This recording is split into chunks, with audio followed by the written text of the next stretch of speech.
Good evening, everybody, and welcome back to the conclusion of Tenax Proving Grounds number 14. My name is Emmy, and again, today I'm joined by Volkus, and we're gonna bring you the grand finals of the tournament with Team Sinner versus Team Summer. Volkus, how are you doing? Hello, welcome everybody. As Emmy very graciously said to you, I'm Volkus, and we are here with the grand finals of Tenax Iteration 14. Ooh, baby! I am very excited today. I mean, listen, we were glazing enough last time, Emmy, but I feel like more we Jason is more we Jason, right? Yes. I am more very excited to see what is cooked up for us today. So we've got some fun sets. We have some interesting stuff going on. Obviously, this is not normally how things happen here at Tenax, even though I'm not the most experienced one here to tell you that. But obviously, if you do not remember, last week we had a few technical mishaps with Discord being down for everybody. So we had to shift things around and move it so that we can all still enjoy a wonderful set without pushing our players too much or without making people wait forever. So again, big thank you to all of our players for being very flexible and working with us to make everything happen properly. And yeah, Emmy, I am excited, but how do you feel? Oh, I'm very excited as well. I was very bummed out that last week Discord decided to completely stop Oh, functioning I for many know. people. Uh, but as you said, the teams were able to reschedule, and we're going to have the grand finals today. And the teams have decided on Huntress, Ghoul, and Krasu. And I know you like Ghoul. I personally can't wait to see Wee Jason on the Huntress again, the killer that he made himself a name on a couple years ago, and I think has been banned against him very many Mm, times. Nobody wants to deal with the good Huntress on good ping, if you get what I mean. uh-huh. The greatest ping of all time, as we Jason is known for that. But yeah, I mean, I have enough ghoul excitement in my veins to feed an entire village. There is nothing that can stop me from being excited for ghoul. I love ghoul. But I must say, of course, we do have another very interesting set apart from ghoul and huntress. Obviously, as you said, very well known, we Jason is for his huntress, and ghoul is a killer that's been getting a lot of traction in ComTBD lately. A lot of people, especially since he changed maps, moved from Blood Lodge to largely being now on Ormond Lake Mine, as he is here today. We also have a pick that we you don't see a lot of, a killer that was very popular, I feel like, on release and in the PTB, but ever since then, everybody's just kind of put her in the back burner. We don't really see much of her anymore, neither in pubs and not in comp, since the counterplay was kind of figured out, and that is the Krasu. What do you feel about the Krasu in general, Emmy? Do you like the Krasu? Oh my goodness, the Krasu made me quit Survivor upon her release, and I started grinding my twins win streak again. That's how Opa. much I enjoyed her. I think release Krasu was some of the most miserable time I ever had playing Survivor. And I Mm-hmm. started playing this game with the back-to-back banger releases of Skull Merchant Knight Singularity during the Eruption Gen Kick meta. And somehow Krasu was the straw that broke the camel's back. I just think she had so little counterplay with the infection lasting upon unhook, but ever since that change has been made and survivors are no longer mushroomed up when they get unhooked, I think that really made her more enjoyable to play against. I really do enjoy the teamwork aspect because if you play alone against a Krasu, there's very little you can do as the survivor in chase. So you always need a healthy teammate who is not infected to come in for a body block and make the Krasu's life hell on earth, basically. Yeah, as much as I appreciate behavior giving us the opportunity to eat shrooms live in the trial, I don't think this was exactly the way I wanted it to happen. And yes, Cross One released Cross in PTB.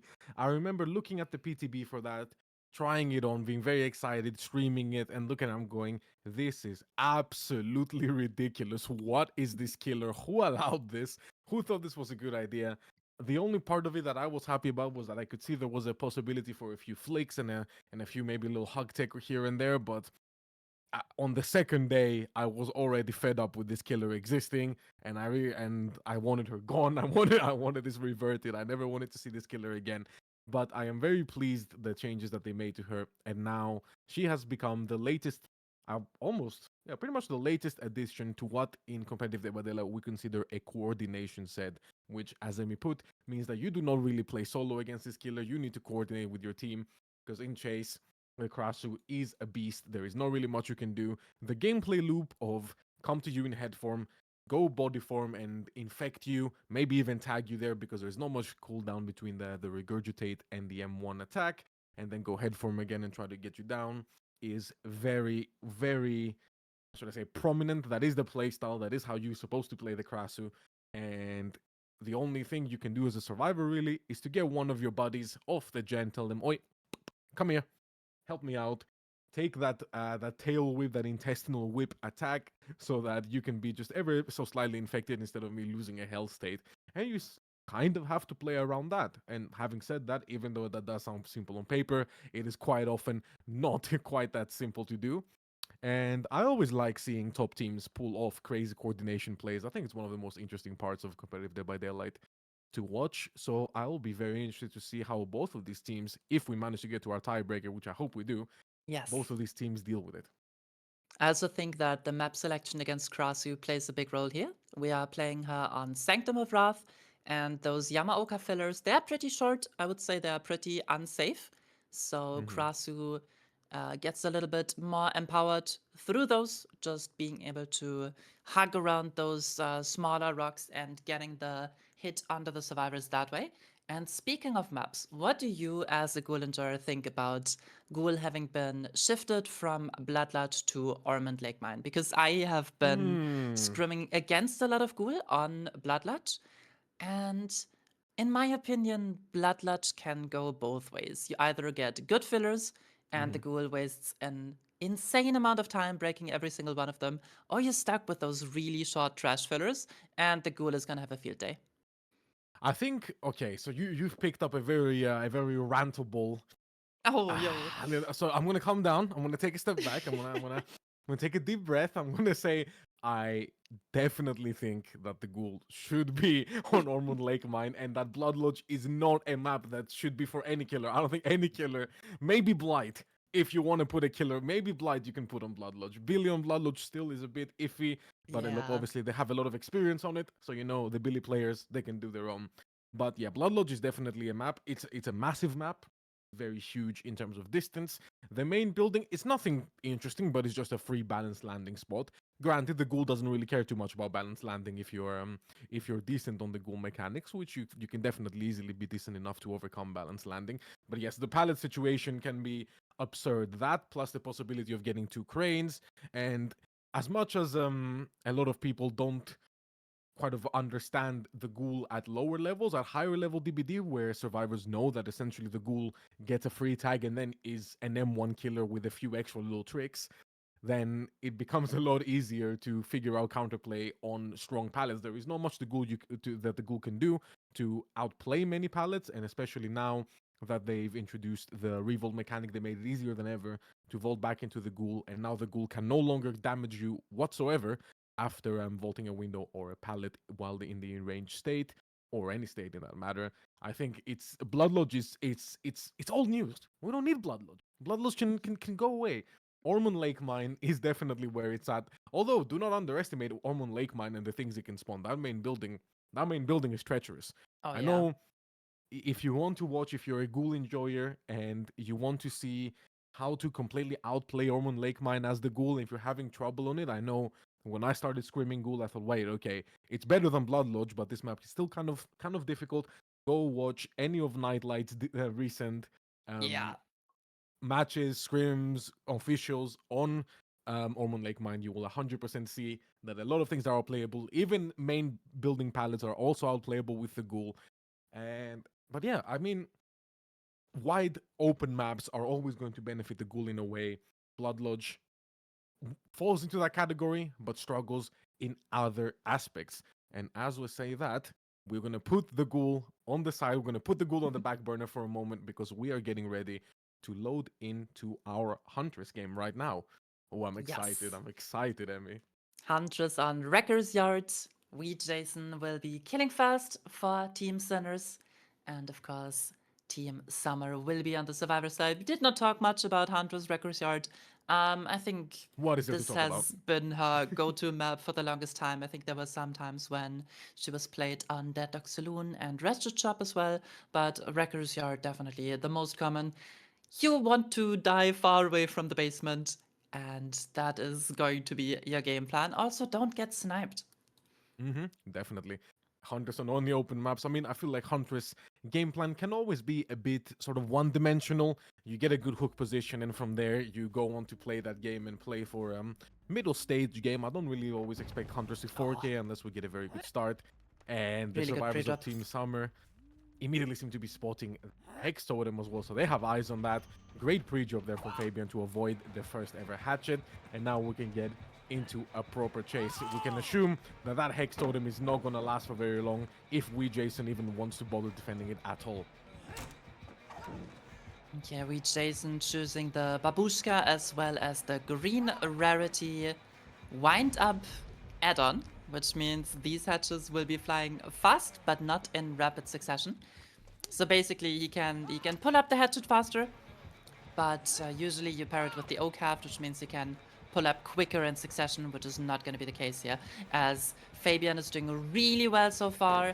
Had a jungle gym to play, now on this rather safe filler, the pallet comes down. Jason does not get the down and has to Wow. reload now. Incredible movement there from Fabian to play on this high ping and have such good movement and reactions. At this ping, they're almost predictions. I mean, there is really not that much you can react to when Huntress is holding a hatchet at you, especially with the speed add-ons here.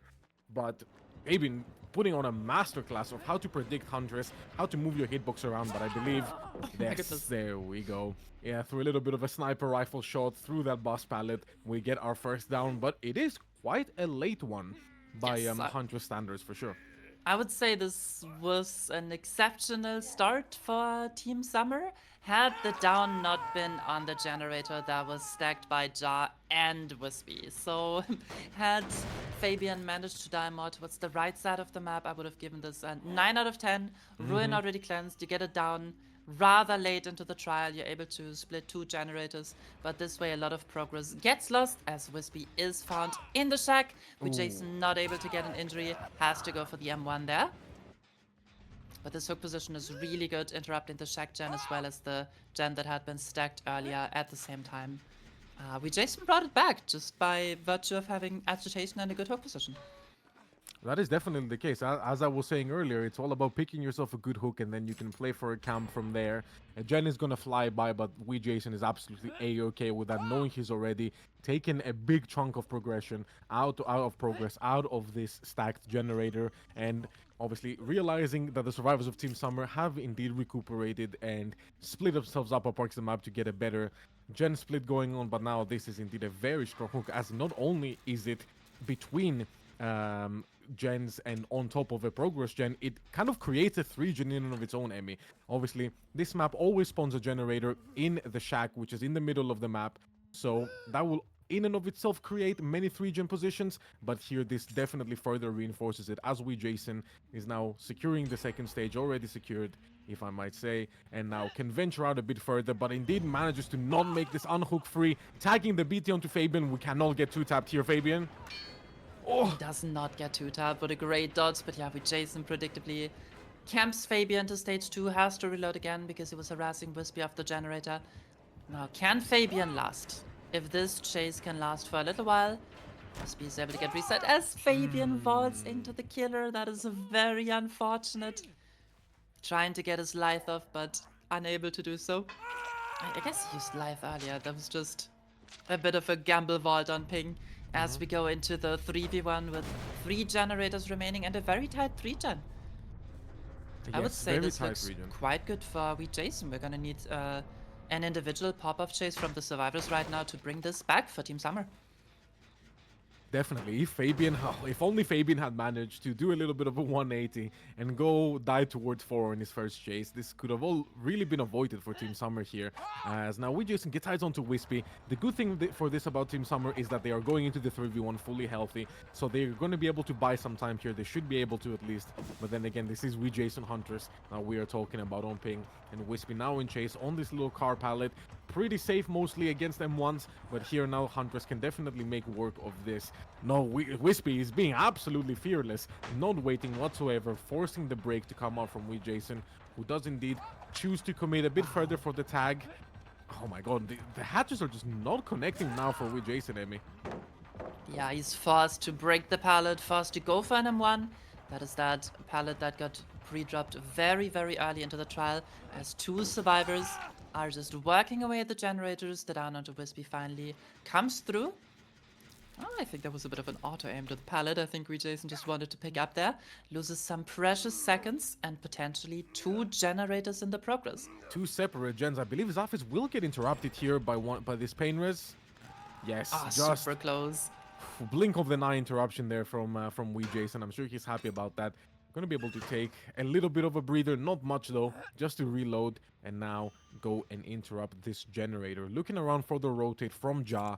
Ja known as being quite the aggressive player on the survivor side, doing his little moments and does indeed get found as the savior. Now Zafis is gonna have a tall task at hand. He needs to pop that gen and needs to make a play happen here for Wispy's unhook. As now Zafis actually dropping the shack pallet and managing to stay safe. They're not even taking the tag. Wait, Ja, great job to stay in it so far and not give Wee Jason any more momentum that he already has here. But now we're going with one gen left with no gen progress at this point. We've got about 5%, it sounds like, maybe 10 in the shack gen. Ja is immediately on the generator on the other side of the map, trying to put those numbers on it. And Wee Jason now kind of needs to decide what he wants to play for here. Does he want to try to push Wispy to second and then leave? Does he want to go hard look for Zafis and try to play for more? Does he want to greed really hard, try to look for Zafis and then go play for Ja? There is a lot of options here for Wee Jason. I'm sure he Yeah. will make a wise one. I think Jason has made that decision very early on when he decided to commit onto Ja and letting Zaphis pop that generator. You might think, wait a second, Jason has a really good hook position here. I'm sure he can hold the generator and interrupt Zaphis while still camping the hook. No, Ja would have been there, would have gotten the unhook immediately. And Jason is not playing for the 4K here. I think Jason is just playing for a good result, and I think already if Wispy leaves the trial and then Jason gets one more fresh hook, 7-3 would be a little bit above average. Anything more than that, quite nice, as he does find Zaphis, who was still stealthing around for the pull. If this is a fast chase, this could still be a 4K. Definitely in the 4K territory here. Might be a 4K 0, as I believe Ja is in no danger of not popping that gen anytime soon. But now Zafis does go down and Ja is gonna get found. He could try to make a play of some sort of 99ing the gen. Doesn't quite pop it yet. Maybe Oh, trying to throw adrenaline in play. adrenaline on Zafis. That is excellent. Waiting for Wee Jason to move a bit past, to not be right on top of the slug for adrenaline to pop. Wispy is gonna go down here 100%. He is gonna be dead. But we might still be able to see 9 stages here. Wee Jason kind of lost not seeing Zafis right now as we try to make something happen. The urban evasion on Zafis, allowing him to escape detection just for a moment. But now Wee Jason got eyes on him once again. And the blind does actually come through there. Looking down a bit too early there from Wee Jason. And he needs to get Zafis down and out for the count before Ja can come and try to do Ja things. There we Great go. prediction. Jason does get the down at the surface. That was such a smart adrenaline play, waiting to pop the gen, just to make sure Jason got a tiny bit closer, getting far away from the slug so that Zaphis was able to make distance after getting picked up by that adrenaline. Really smart play by the Summer Survivor side, but in the end, Jason gets 9 stages, 3 fresh. I think even on ping, that is a little bit above average. I would have expected between 7 and maybe 6 stages. So, well Yeah. played. No, excellent work there by Wee Jason. I think 6 stages tends to be quite average for Huntress. Ping or no ping, it's obviously ping makes a big difference in chases. However, Huntress is such a positional killer, such a sort of, as I said before, I feel like one-dimensional. If I say one-dimensional game plan, that seems a bit um almost as if it minimizes the skill that the killer takes. That's not the case. That's not what I'm trying to get at whatsoever. More, what I more should say, I guess, is that Huntress is a more figured out set. It's a set that's been played across a lot of maps, many years here in the comp scene, and it always kind of gets played the same way. We camp one person 2 seconds for as long as we can. We try to get a good hook position, sort of try to poke at people and harass them off. Ruin, very common perk to see on Huntress. to make that harassment even more sort of fruitful. But here, yeah, with Jason, excellent result. 9 stages is going to be great. And we best believe that whoever Team Summer has up for the Huntress, more likely than not Wispy, I'd expect, is ready for the challenge. Yeah, I'd expect Wispy too, and I do have to give credit to Team Summer. They had a really good early game. As we established, the death spot was the only thing that was really holding them back. Had that been a bit further to the right, I think it could have been a really great Survivor result as well. But 9 stages definitely doable on the killer side as well. You just have to play a little bit more aggressively, or as we Jason just demonstrated, get a fresh hook in the endgame scenario when the survivor is no longer able to unhook or trade or do anything because it's a 2v1, right? So that is Mm-hmm. probably like either of those options are going to be the play for Team Summer if they want to go for the win or the tie in this situation. And having to play aggressively as Huntress is always a little dangerous. Huntress, as you said, is a pretty figured out set, and the players have figured out that camping is the way to go. It's just too risky to give up your stages that you have hanging on that hook right in front of you, very easily available for you, and instead have to commit to a new chase in an area where maybe the resources have not been depleted yet. So, definitely an understandable decision.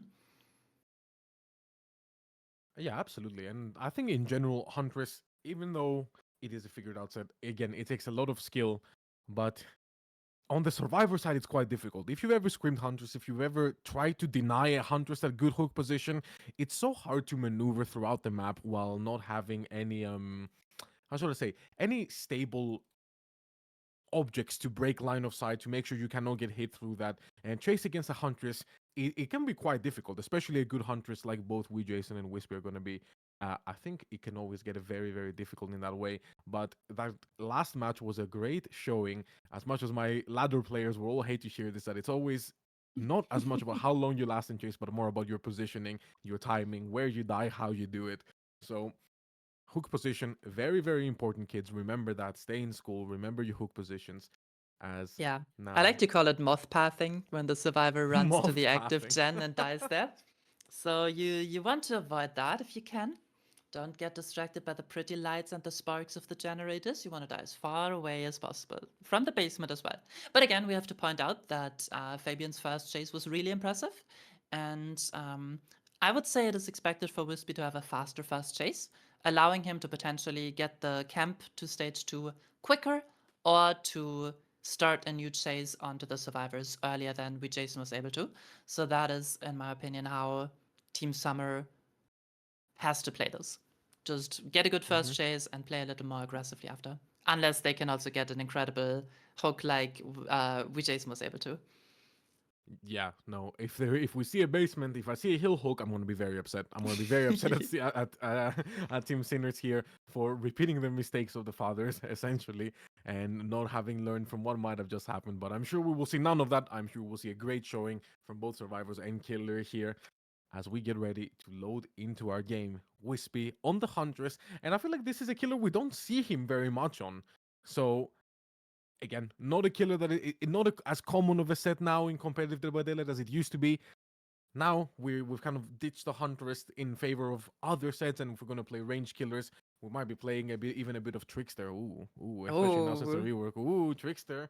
I know that scared a lot of my players there. I know, it's a scary name, but don't be afraid. I'll hold your hand. Before we get into any trickstering, though, we will go now into the Huntress. Let's get ready for it. Whisper. yes. Oh my god, the build. Emmy, the Wispy build. has been loving totems in Tenax, and again, we're seeing Ruin, Wretched Fate, Pentimento combined with Scourgehook Pain Resonance. So, no Corrupt Intervention, which is gonna be very aggressive and exactly what he needs. We are also on the Rose route, meaning 20% faster flight speed, as Wispy finds his first chase onto Gustavo on this 4 lane. And Gustavo gets tagged really early. That's a rough beginning from Gustavo here, as the survivors haven't even really had the chance to rotate out of their spawn here. Already a tag. Now this rock here, you cannot go down here. Don't drop that pallet. Wow. Great job from Gustavo. They're doing exactly as I told them. I'm not dropping that pallet. And now gonna greet it once more. Gonna get around the corner. Wow. What confident play here from Gustavo. Oh, what a And nice the stun. stun. Beautiful. to take an early hit like that and then go to the filler to play it also confidently, that shows you that Team Sinners here is prepared for everything. Now, choosing to remain over here on the 3 side of the map into the spawn as to not interrupt any generators and not give Wispy the hook position he needs. Also, Emmy, no agitation. Not only no corrupt, but no agitation, so we're not going to be able to be as picky with our hooks here as we would like to be. Yeah, no hill hook, but this does look like a No. basement to me. And this entire chase, while Gustavo was running away from Wispy, keeping him busy, we saw that Gen on deep 3 having a tiny bit of progress. So Jason was stuck there the entire time. As he just drops Shack Pallet onto Wispy's face. We don't need that anymore. I think Gustavo is not leaving this basement. Look at this No. generator. That has to Definitely pop. not. One If generator Wispy popping is off in the allowed to... distance. Oh my god, this is such an aggressive unhook. We Jason just full sends it into the basement. And this is... Oh my god, the hatchet misses. Gustavo does go back down. But Jason makes it out, allowing Fedinit to pop the gen just in time. Is this a head-on? The head-on.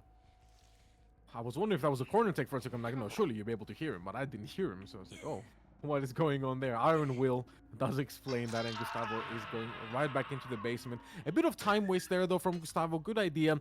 If you're going to play for the unhook, it's almost impossible to ever get somebody out of basement versus 100. It's kind of like an artist situation where the team needs to come in and there needs to be a lot of coordination from the survivors in order to get somebody. So Gustavo is gonna go back to his rightful place down there in that little basement. He's gonna be hanging like an ornament from a Christmas tree for a while. I doubt there will be another attempt to save him unless Fednit here is rotating or perhaps just changing his gen. Okay, I was wondering. But yeah, now Wispy can afford to be a bit more... Yeah, this is exactly what we were talking about earlier with Emmy here, about the harassment that can come from the Hunters. You get a good hook position, you have Ruin up, and now you just force people to get off of the gen with these hatchets here, and the survivors really just have to struggle for every percentage of progress that they can get. Yeah, and that is exactly the reason why the unhook came in so aggressively, why Sinners were playing such a dangerous game. If the unhook does not come through, if Gustavo and we Jason are not able to waste more time there, Wispy is able to defend his basement hook and a 90% progress generator right next to it. So very aggressive play. It did work out for Team Sinners, but also a necessary one. Gustavo gets confirmed in the basement. Wispy finds Chase onto Bucky on another high progress generator. As you see, we Jason cleansing a totem in the distance. And now the M1. Wow, that looked a bit rough on my screen, but I'm sure it looked perfectly fine for Wispy as he gets that M1 onto Bucky here. Oh, we gotta be careful though. No snipe coming out on this crane. And this crane pallet, usually very safe, but here it's also again safe, but all for different reasons that you'd expect. The short side offers a lot of safety from a Huntress here. However, the mind games have begun. When do you respect? When do you drop? Now, that Ruin is getting gone. We have one dead at 3 generators remaining. Almost 2 as Fedin continues to crank away at that gen that I believe is almost right there. And these mind games are going crazy right now. Wispy losing mind game after mind game here. I think this will be the last one. Yes, there we go. Finally Bucky getting had the down nerves Bucky. of steel there, just never ever dropping the pallet, buying a lot of time against Wispy. And I think that was very important. Are the survivors able to pop this generator? No, they are not. That is quite unfortunate as pain resonance comes through. Team Sinners playing very confident here, Emmy, as well. We saw earlier from Gustavo's chase that he is very confident. We saw here from Bucky again that he's confident, but now there comes the strong point of this build. Not only do the survivors have to work to get the Ruin off the board so they can do gens a bit safer, now they have to deal with Pentimento. And Pentimento is quite the forceful slowdown break, putting down a lot of regression percentage on the survivors here. And Wispy could even maybe try to go light up another one, but not right now, as the unhook does in fact come out onto Bucky. And Wispy getting another kick here, knowing the survivors could not have gone too far, spots the fresh hook in Fedinit, and now is where the racking of stages needs to commence. With Jason trying to get that Pentiment off of the board here, but not quite able to do it in time. Wispy's game sense is on point and realizes exactly what's going on, knowing that he's got the survivors right where he wants them. A lot of map control Oh, the short swing doesn't actually come through. And I wonder if it's going to take this chase onto Jason or try to play for these generators for this position here in the map. Yeah, Wispy chose to light the Pentimento Totem aggressively, but guess what? Now he no longer has a hook to defend. So his idea was, I'm just gonna get my Pentimento, I'm gonna have one person on the hook, and I can kind of just camp while the survivors are slowed down. But with the underhook coming through quickly, that is not possible as Fadinit finds attack on this jungle gym. Wispy misses a headshot. Actually, it's a maze tile. How Oh my many 50s god. can they win? They just win them all. Fadinit does not drop the pallet. Wispy pulls up, but this is going to be an M1. And the down onto Fadinit. Wispy has the choice. As Jason comes in for a potential save. Does get spotted out though. And Although this that might might be look... two-tap. Oh, Wispy is out of Hopefully not a hatches. two-tap. Wispy does manage to find to a locker to reload. Fedinid is now on the ground. Bucky injured. Jason injured. This is a very difficult position here. And a lot of you at home might be thinking, why would Jason go here and play for a flashlight save? This is absolutely insane. But it is not quite as insane as it seems. If you remember, our survivors here are still at 2 generators remaining and needing to get 8 stages or less out the door. And with 2 generators, 0 progress up, already being... Never mind, wait a minute. I clearly missed a generator. Thank you, HUD. But now even on 1 generator remaining, we need something to push the momentum back towards the survivor side here, as Wispy is able to rack up these stages just of now. Only at 5 yet, he needs 10 to make sure he wins, but it can definitely be doable with everybody injured, Wispy having information on when Jason is, and now... What can Bucky even do here? He needs to go to try to get the pull without being rotated onto by Wispy, without getting sniped even more importantly. And he Does does manage just that. to do that. Wow, great positional play here from Bucky. Great timing to know when to go for it. But now he has indeed, by doing that, made himself a target for Wispy's crosshair. I'm very surprised. I guess Wispy was very surprised as well. Be siding with you there, just not expecting as much gen pressure to be coming through. He had the option to go for the Pain Resonance, decided against it. So Fadinit is still... Oh, Bucky loses a 50 here on this very unsafe buzz. Does go down as Jason is getting reset in the distance. The survivors really need to pop this last generator. It's looking pretty good for Wispy. Lots of pressure, and most importantly, a second Pentimento Totem. No, This the is why you never light Pentimento. both of them at the same time. You always want to keep one in your back pocket. When the survivors think they're safe, you're gonna deliver that crushing blow and let them know, hey, this gen is gonna take much longer and I can camp now. Oh, I bet that Wretched Fate didn't sound so bad now. If you ask Team Sinner, I think they would have much preferred to keep the Wretched Fate on board than have to deal with another Pentimento stack.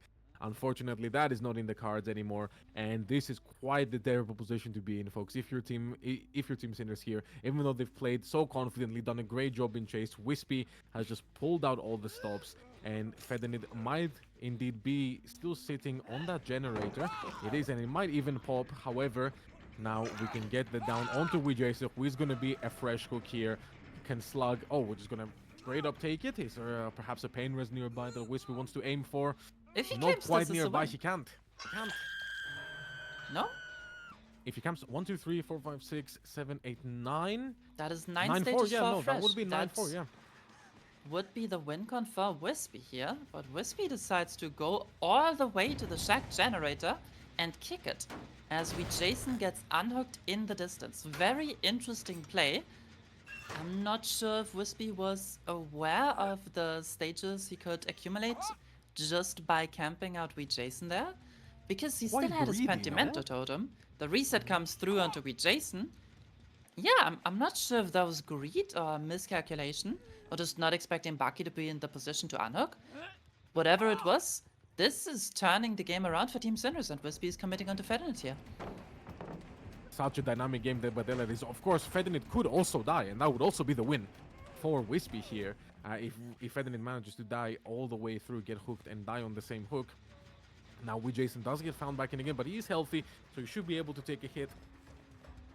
Pardon me, to a different position, or at least make a play happen. However, going down here over to the car filler. Okay. Still able to get a good position. He's going to have to play quite confidently again, as Team Sinners has done so far. For Fedinit to Oh pop that my generator, goodness. gets the stun onto Wispy. That is fantastic, but now how are we going to protect this? Fedinit, oh, the gen is so close. Bucky is on a different generator, so fear not, there is still pressure being put onto Wispy's back, even if it is not in the Shack generator. But now things could really go either way here, Emmy. A well positioned down here that would make the hook undefendable, far away from gates, even if the last gen pops, will still be the win for Wispy. But this has been a much more back and forth game than I expected when we had that start in a really good position from Wispy. Yeah, I'm loving the aggression that's coming through from Team Sinners. And this might be the backbreaking. Wispy doesn't go for it. Wispy doesn't go for the pain wrist onto Fedinit again. And this is going to be the last gen pop, and it ran onto Bucky. But the gates are Oh very no. far away from the circle. So if Wispy camps this out, that would also represent the win condition for Team Summer. As we Jason gets a reset in the distance. Our survivors have a lot of work to do. They need to open the gate. They somehow need to get the unhook without Bucky even going down. Neither Bucky nor we Jason can get hooked and eliminated here. So it has to be a perfect unhook or a huge blunder for Wispy. Correct me if I'm wrong, but this doesn't seem No, you're very right. realistic, does it? No, when I saw this situation, when those exit gate bubbles lit up, the one word that flashed through my mind was impossible.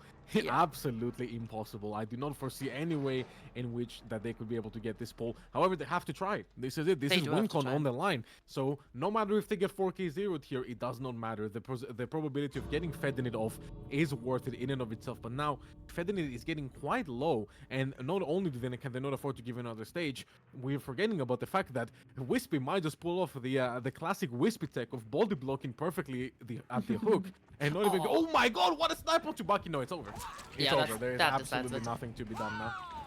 Yep. Unhooking against projectile killers is very difficult and almost impossible. When the gate, even if this was very, very close to the gate, folks, this would still be a big ask of Team Sinners to be able to get this unhook.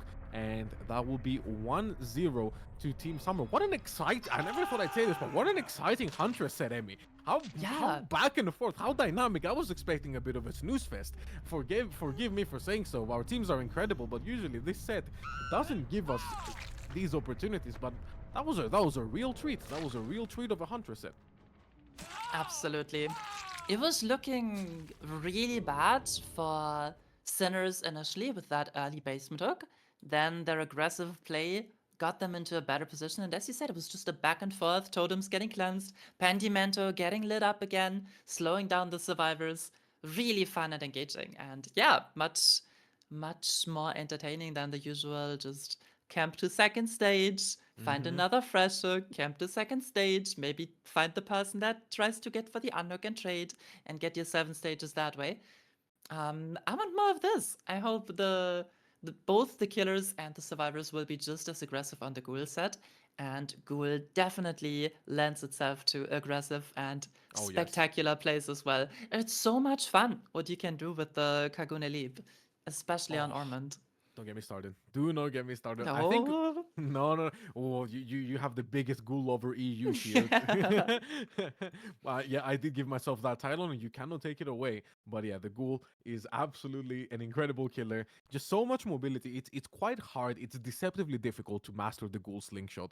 But if you do, and you know how to use it to position yourself, I must say this map, despite it being a very popular map for the ghoul, is a very difficult map to actually slingshot across effectively. There's a lot of changes in elevation, there's a lot of little objects in the way. Even though it looks nice and open and snowy, it is quite deceptive. I urge everybody, any ghoul players, to try to slingshot themselves effectively across that map. You will find it surprisingly difficult.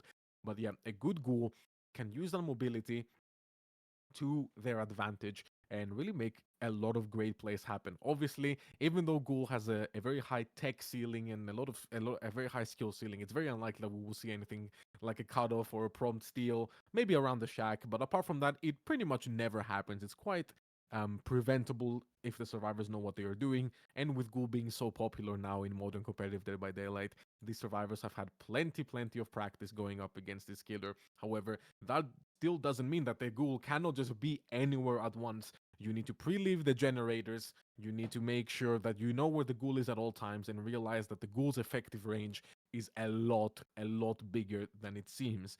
And we know Wispy in the past had a rude awakening once with the ghoul back in the day when we were first onto the Ormond Lake mine. I don't know if anybody remembers that clip of Wispy getting immediately jumped on by a ghoul. It was quite funny, and I'm sure he's learned his lesson since. But now he is going to be the one starting us off. Their pick, the ghoul.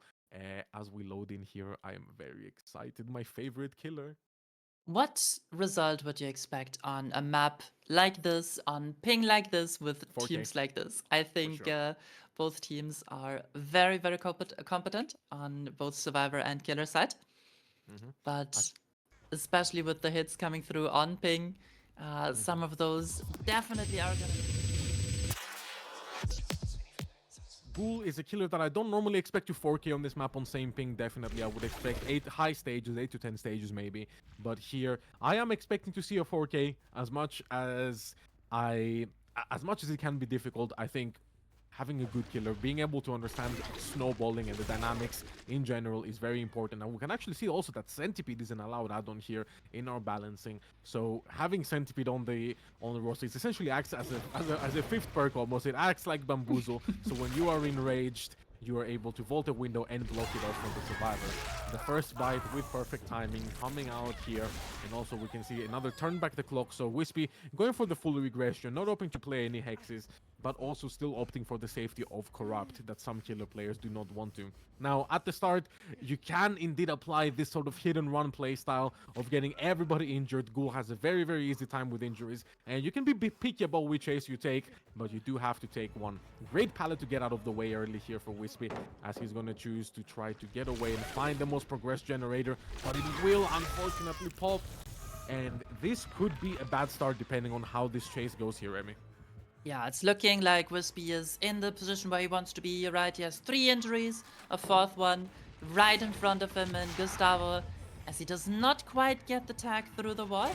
Gustavo cannot make this vault in ping and knows about it, takes a tag to the gen that had just been completed. Very smart play there. Really shows that the South American players are so used to playing on ping, making really good decisions based on it, as Gustavo presents the first down in the game. 1 down for 1 generator and 3 injuries. And right now, I don't expect there to be a lot of gen progress on the map. We've already mentioned it. We do have turn back the clock, which is going to be very nice to keep a good distance between yourself and the generators. It can help with proxy camping. It can help with contesting the main generator, as Wispy slingshots himself in front of Jason on the edge map. And Jason was not prepared for this one, only this super unsafe pallet to play. Wow, beautiful slingshot there. The vault, he cannot make it through. And that is exactly the lethality of the ghoul that I was talking about earlier. It could just be right on top of you so fast, and you would just never expect it. Now, Team Sinner did a great job of pulling Gustavo fast before Jason could get slugged. But now, since there was no gen progress, Wispy would even be happy to switch his tunnel out here from Gustavo to Jason. So even if Wispy doesn't manage to find Gustavo here, it's really not the end of the world. Does hear the progress onto main, but is more concerned about what's happening here at 1, and does indeed find the more progress generator. Turn back the cloak is going to immediately take 10% off of that, and now finds Bucky. Now we're going, the only problem here is that we're not making any progress towards a tunnel out. If we commit this chase, yes, it's in a good area. Yes, Wispy can get good results based off of just getting excellent positioning with his hooks here, but we need to get a tunnel out going at some point. Wispy will definitely want to 4K this, Emmy. Yeah, Wispy's had some great Painless RNG so far. Unfortunately, does not find one as he downs Bucky, but both Jason and Gustavo died right next to his Gertrude. Wispy able to apply Eruption onto the main generator. But as you mentioned, I also think that the tunnel out is going to be very, very important in this matchup. It's nice to get your Painless early to get the most value possible. But if you lose your tunnel out for it, you're playing a dangerous game. Wispy does have a great hook here in between 2 active gens, the main building and this one on the top corner of the map. So I definitely expect him to be a bit more territorial around this. Also still has the turn back to clock to just give main another kick, but from a distance. It's gonna come through right now, able to potentially proxy camp Bucky to stage 2 here. Wispy looking for someone stealthing for the unhook at the edge map, does not quite find them though. Survivors are really being set back here. This down was very costly. This all depends on whether Wispy can camp to stage 2 without any casualties, or if Sinners are able to get the unhook last second. And we Jason sense it, he gets it just before Bucky is about to Wow. hit stage 2. Wow, and that right there has just turned the table so hard in this game, ladies and gentlemen. You will not believe just how important that uncle was. Obaki doesn't go to stage 2. Now we are again, no progress towards the tunnel out. We find with Jason and we bite him, but with this stage, this is going to make it all the way to the tile here. Still has a pallet to play. A lot of the important pallets on the map have gone down, however. Gold pallet domain has gone down. The gold pallet 11 has gone down. Wow, What a great read there hit. from Wispy though to get that down there. Okay, finally we get a survivor on the second stage, but is it going to be enough? Even if we have to play for this gen a bit later on, that is absolutely fine for Team Sinners. Just not having a survivor dead right now is so huge, and we can see Fedinit manages to pop that gen. Injured now, he does not want to go down here. He needs to last enough for Wee Jason to get pulled off that hook so that we do not have a slug right on top of the situation. The vault comes out. Wee Jason does get pulled though instead. Great rotations from Team Sinners, and now Wispin wants this kill. He's going to try to cut off Wee Jason. Keep him here, keep him in this tile, this unsafe generally tile next to a slug. This could once again turn really hard. I was about to say, if Wispy is able to interrupt that main generator, he would be looking at a really nice 4-gen on the top side of the map. But he does decide to commit VJs now. Does he make that pallet drop? Wispy does not swing into it. There's not that much ping, but cancels the power, and this is going to be the elimination onto Jason with 2 generators remaining. Fedinit gets picked up in the distance, but Wispy hears more gen progress and is able to use his turn back the clock to interrupt this bot side gen one more time. Now, turn back the clock does have a really long duration, which makes it an especially pesky perk, but the survivors were stacking this topside gen in the meantime, and now this is looking incredible for Team Sinners. I didn't think they would crank out one more gen in that time. And look at them, they're healthy. Yeah. Wow, that is absolutely incredible. And for everybody watching, it's so hard to do what they just did. They managed to get a pull, last in chase, pop apart from that, pop a gen, be healthy, get into this 3v1, nicely prepared, good gen split on the map, even though Wispy was putting out insane pressure on them. Incredible survivor performance here from Team Sinners to play all of this out so properly, so textbook, be right where they need to be at every time, and just now Wispy able to get his enraged status back online. I'm certain this pallet will be greeted just a little bit. The tag is going to come out here, but it is not a bite, so the timer for Wispy's mobility power is ticking, and he knows that he needs to use it quickly. He cannot let them get this gen split to high progress, as it will then become impossible to defend both of these gens, and it's already difficult. Great comms by Team Sinners for the pre-leave here, although Wispy suspects that this has been stacked, so now he's going to try to look around and find somebody stealthing, and he does! What a huge find, putting us into full injured 3v1 once again. Have to kick this gen and put eruption on it, and now we're kind of free to commit a little bit onto this sort of hill gen here. We need the stun, but we don't get it. Is that balanced landing on Gustavo by any chance? No, it is not. So now we just have to last as long as possible.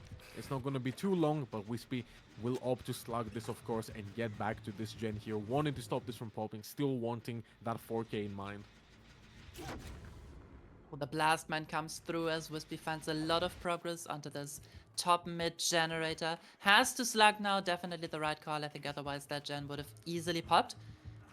But Gustavo was playing for the smash hit there on that very unsafe pallet, unfortunately not able to get it. And now Bucky gets tagged by the power. Wispy is enraged again. But I don't think he's going to commit onto this main building, as all the resources in here are still up, at least the important ones. Well, the downstairs pallet is gone, but you still have the corner pallet. Wispy sees the rotation from Fedinit, trying to pressure the gen. Yeah, that could be quite costly here. If Fedinit goes down quickly, and we're finally going to see the Centipede add-on in use. I was just about to comment that Wispy has not used this add-on once yet to his advantage. And now this little filler, this puny filler is all that's left. It's brother, sister palette. It's not there anymore. And Fedinit will end up going down. This also is going to be a pain res. And now Wispy, I feel, finally can take a little bit of a breath in this end game, in this late game situation here. to say, okay, I've put some pressure on them. Now they have things to do. They might even choose to reset here, try to get something going.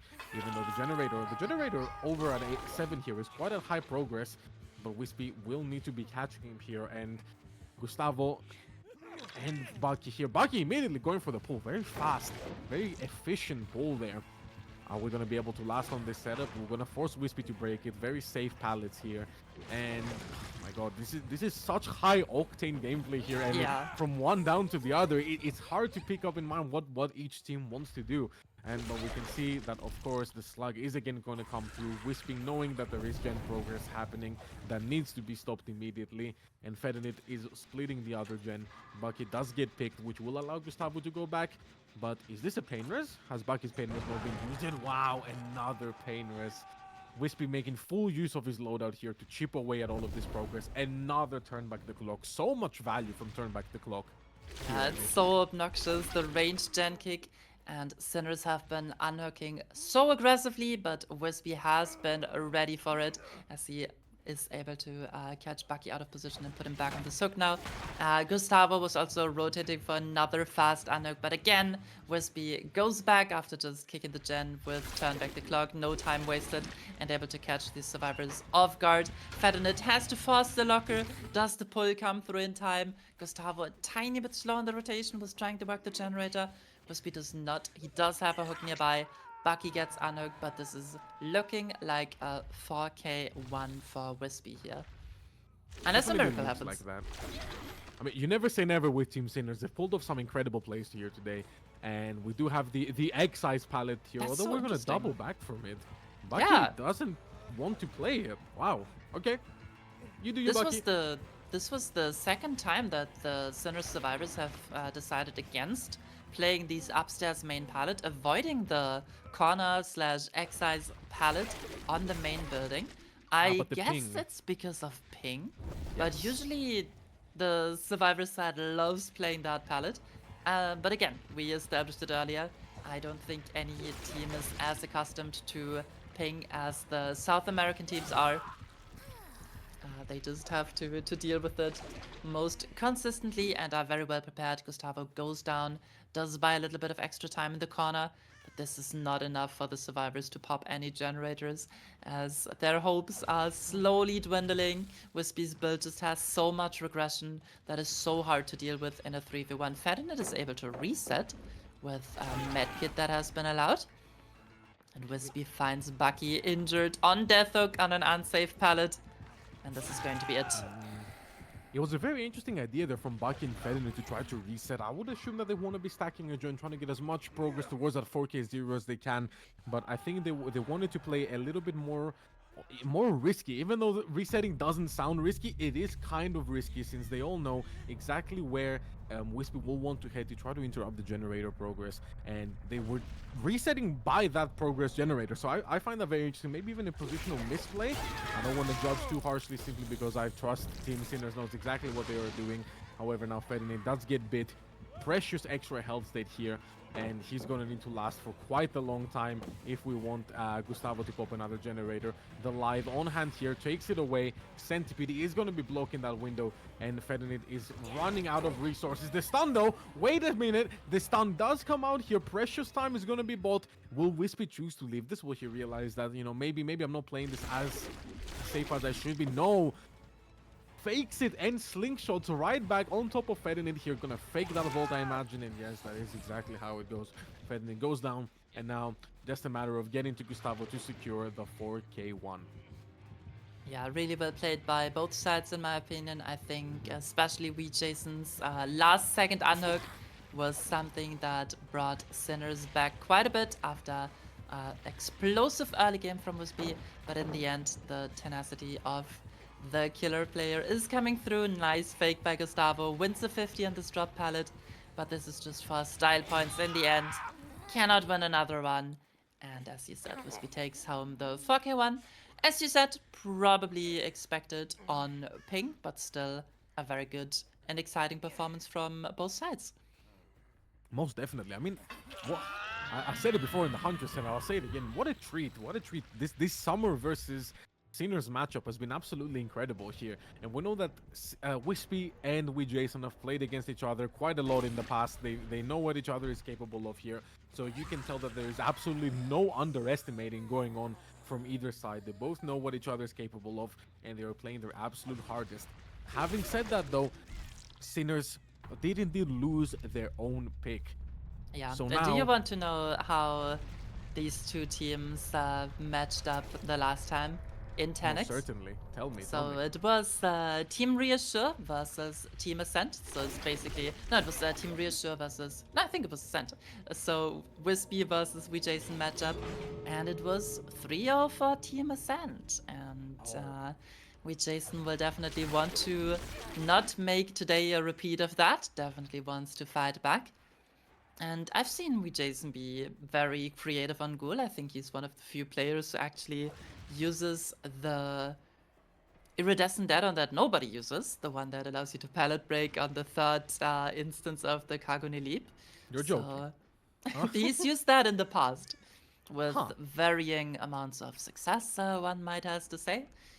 But yeah, Jason always someone to bring out a crazy park build or add-on varieties. So I'm excited to see if something like that is going to come into play today, or if we're going to go by the books. But Aerospace is just trying to find a fat in it. This bleed out does not matter for the result. It is still going to be a 4K 2 win condition for Sinners, 4K 1 tie condition. But we do have a rule for tiebreakers in Tenax. And the tiebreaker, if both teams have the same result, is decided by who was able to finish their trial faster. So Ferdinand going for the bleed out here, very smart, able to buy a little bit of extra time. And I was wondering until you brought it up, and I completely forgot that this is actually one of the rules we have here at 10x. So bad casting by me, but yeah, definitely a Never. great play here from. You're a great caster. Thank you. Definitely a great play here from Ferdinand. Try to buy out as much time here, and Wispy is certainly a bit frustrated at this and manages to not find Ferdinand throughout this entire ordeal. So the full bleed out is going to come into effect, and Wispy, oh Wispy, are we going to be able to see we Jason pull things in an orderly fashion here and just put this? I wonder if Team Summer is going to be able to put this to bed in this set. Uh, but it's going to be an interesting one. Oh, please excuse us. Turns out, Emmy, we are both bad. I'm joking, of course. We've just been informed by our backend here that the timer does in fact end when the hatch closes. So when Wispy there, they close the hatch, the rest of the needs bleed out. They don't matter whatsoever.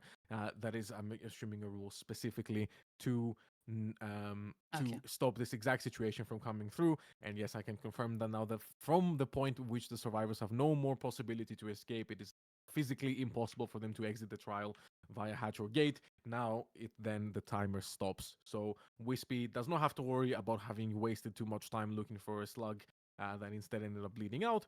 But here, we Jason definitely has his work cut out for him. I am assuming he'll be the one that will be playing the ghoul here for us. I do believe so, as the lobby is being set up, and it is in fact we Jason on the killer. But yes, this means that a win here means the win for Team Summer. Team Sinners have to crawl back from this position, make it a 1-1 to bring us to the Krasu tiebreaker set, or they're done. So only a best of 3 for the grand finals here. And 4K1 definitely tieable in my opinion.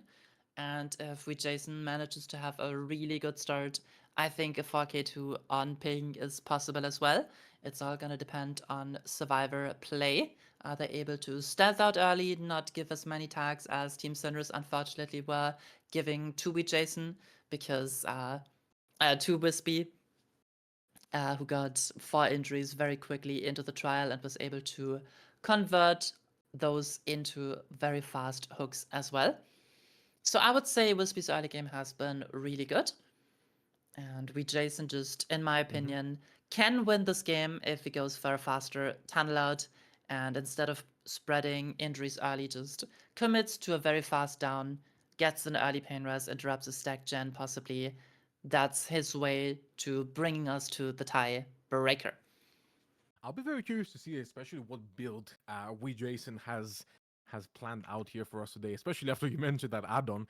But that is not what I'm curious about. I'm curious about whether we see some corrupt plays going on here. As you very well put it, we Jason does need to come out of the gate swinging. He needs to make sure that he's playing for a quick tunnel out to get a 4K2 or a fast 4K1. And since time is of the essence and hook stages are not so much of the essence, we need to 4K. It will definitely be interesting here. I assume we might not even see corrupt.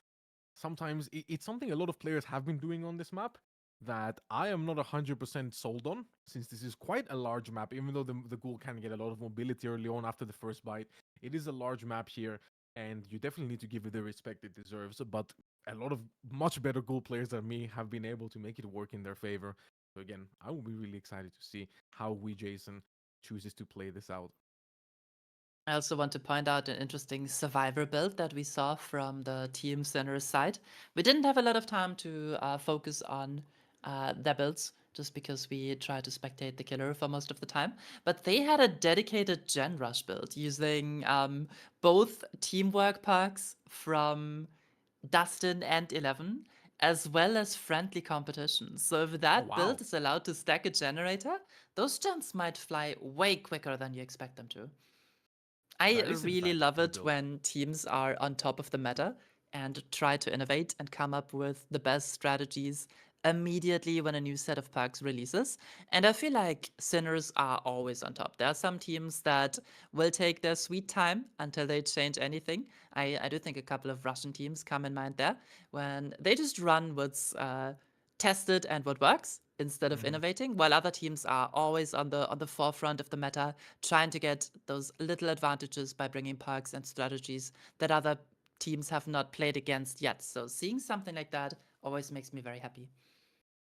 I'm always a player that's more of the of the tried and tested, more the logical play. We know how it works. We know how to play around it. But listen, I recognize greatly that we need to have two types of people, two types of players here, Emmy. We need to have the innovators and we need to have the optimizers. The innovators are the very important ones that tell us what to try and when to try it, and then the optimizers try it, run it through and through over and over in as many situations, and we try to figure out what works. I'm in neither of those teams because I'm not good enough to do either of those things. But regardless, I just take what people tell me works and it works. So if this works out here today and these perks are allowed in future tournaments, you best believe I will be hopping on to that. And it's actually kind of as I said, after I kind of took my ears off for a second, Ah, we load in with we Jason as the killer, and we see no corrupt. Instead, we see ruin, eruption, painless, and wretched fate. We Jason is never beating the wretched fate lover allegations, is he now? He no, never. absolutely adores that perk. He will never do anything to part with it. It's a great perk, but we Jason. Oh, you saw him, we Jason. Oh. Well, we Jason might have missed out on a slide. I saw somebody there in the tunnel. Maybe that's my eyes playing tricks on me, and we Jason did in fact see him. However, he does now manage to get eyes on Wispy, and getting that first bite in a timely manner is super important, especially when there is no corrupt in play. Yeah, Ruin is definitely the perk you want to bring when you need a 4K, when you need to 4K at a couple of gens remaining. But Jason does commit onto Wispy in this main building. Tries to outplay this pallet, but accidentally holds himself. Now goes back to break it instead. He needs to get off this chase and scare these survivors off the generators, because of course this is the one downside of not bringing corrupt intervention. If the survivors are undisturbed, they're able to work every generator on the map without being restricted in any way. So Jason finds another quick bite onto Jar, who's still in the main building, but decides to leave. So playing the early game very similarly to how Wispy played it, just going for as many tags early as possible. Does not get another one onto Zafis. Only refreshes his enrage timer there, I believe. No, just went for the vault. Zafis with the balanced landing. Jason does get the conversion onto the survivor there. So only Fabian is left healthy, and he's pretty close. This is definitely something that, as you pointed out, Wispy was doing a similar thing, but we, Jason, can afford to do it more because Ruin is still in play. Since Ruin is in play, any gen that he harasses the survivor off of will start to regress. Now, unable to get another bite here. So we, Jason, playing for maximum pressure here in the early game, but Team Summer's fighting right back by resetting two people immediately and not letting him get his foot in the door. Oh, another gold pallet here. Quite unfortunate to get this pallet. We, Jason, absolutely must break this one and may even choose to rotate off of Fabian here and try to find somebody working on this bottom gen. We find, yep, we do manage to get eyes here onto Zafis once more. The Bada Bada, is that what I just saw? Was that Bada a Bada bada Boom? boom value, baby. That's what we Oh love to see as we my Jason God. full sends 3 leaps. Missing Zafis there, but Zafis a little bit caught off guard. Does finally go down. Ja is on the Ruin Totem, but the Ruin Totem is right under the slug, and Wispy is also here working a nearby gen. This game is turning into chaos as we Jason sees Ja, Ja. Ja. You saw Okay, it. Ja is doing Ja things. Ja is simply doing Ja things. Look at him sitting there with the flashlight in his hand, survivor under the pallet, and I bet you he's not even gone yet. Now he's gonna go. Ja, known as Oh one of the no, it's most okay, Mr. altruistic players, one of the most dangerous players to be against from NA. You all know that when Ja is around, you have to watch your back. Yeah, You he has to cannot let be. anything slip by Ja. And we, Jason, doesn't did manage to get that first hook out onto Zafis. Uh-oh. And Ruin has put in a lot of work. The cutoff does kind of pay off, but Wispy does have enough space to indeed go for the other side. Now here, the Centipede acting like a bamboozle.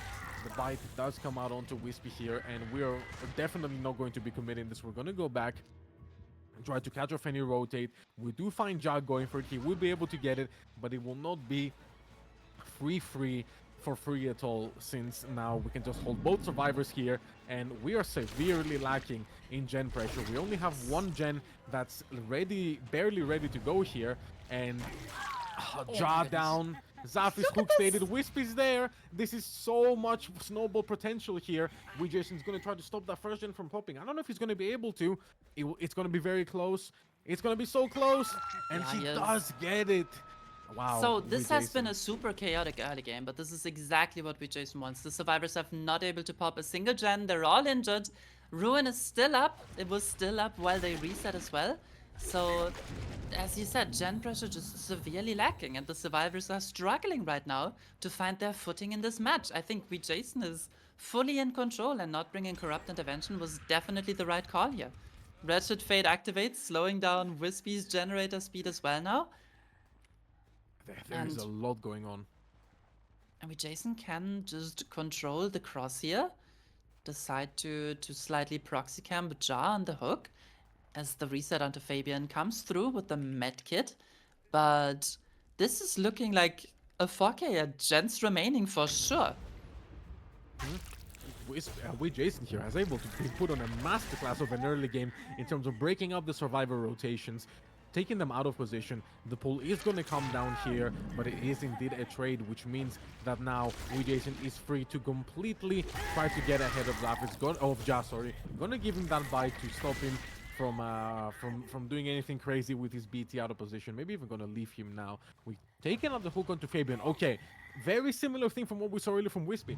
We see that getting these fresh hooks in and getting that pain res value can definitely be beneficial, especially now the Wretched Fate is out of the picture. Wispy has managed to cleanse his own Wretched Fate. However, Ruin is still up. So I think we Jason can afford to do this, but it's a tight balance. He needs to be careful. Slingshots right on top of Wispy here.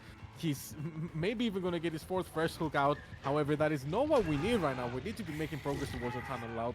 So we kind of have to hope for Yowie Jason here that the survivors of Team Summer were not quite ready to get that unhook when it matters. We have another generator, very, very high progress here. The main building generator almost ready to go. And Ja there to get the pull onto Fabian. Now, this allows Wee Jason to go for Ja, go for the savior instead of the savee. Is he going to be able to do so? I am not 100% sure. But if anybody can do it, it's Wee Jason. The Fabian, the life coming up from Fabian, going into the shack, and we do find Ja. So now, a bit unfortunate there. Doesn't quite get ahead of him. So close to be able to get ahead of Ja there. And Ja is going to be able to get quite a lot of value out of this 4 lane here. We need to get this down quick, Emmy. Yeah, it was a really smart play of Jason to take the bite out of Jar because second wind was coming through as Jar loses the 50 on this dropped far lane pallet. Of course, it's not very safe. This is going to be second stage onto Jar. Wispy does get reset by Fabian in the distance. But Zafis is just now starting a new generator. They are Hmm. still at 3 generators left with 0 progress. Ruin is still here. The only saving grace for them is that Jason does not have a tight 3 gen on this bot side. He does have 3 gens on the bot side, but this one that we were just looking at on the edge is very hard for him to defend. I mean, he's the ghoul, so it's not Hmm. impossible. But yeah, and that is the saving grace for Team Summer, in my opinion. Jason sees some scratch marks, and Wants to get a this. bite here immediately. You need to get that mobility back up online here. We need to be able to have all three tokens of our power available so we can slingshot far away into the distance. Unfortunately, that is not the case right now. I'm going to be taking this M1 tag onto Wispy. Maybe now we're going to go for a bite as we're not actually interested in Wispy himself. No, we are not able to get a slug or a bite. That's quite unfortunate for Jason, but we are going to indeed be able to get back to Ja before anything can get too far out of control. I'm going to take the bite here, and this just goes to show you how important it is that you have your power online as this killer. You cannot let survivors do whatever they want, and while you only have the 2 dashes available, Ja is going to be using the shack to its maximum capacity, using down that pallet.